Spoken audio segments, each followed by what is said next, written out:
My child, if I could look into your eyes right now, I would tell you something heaven has already declared over you. God is saying, this is a new beginning. Not the same pain, not the same cycle, not the same weight you've been carrying for years.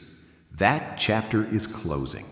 The season that drained you is ending. The battles that exhausted you are losing their power.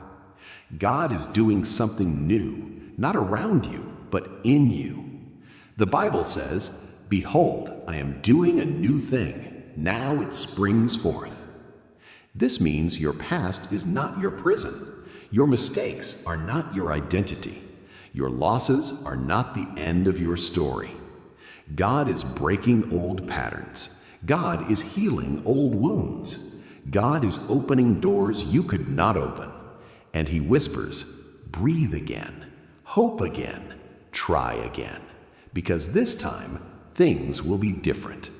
This is not a repeat. This is a restart, a fresh grace, a fresh path, a fresh beginning. Walk into it.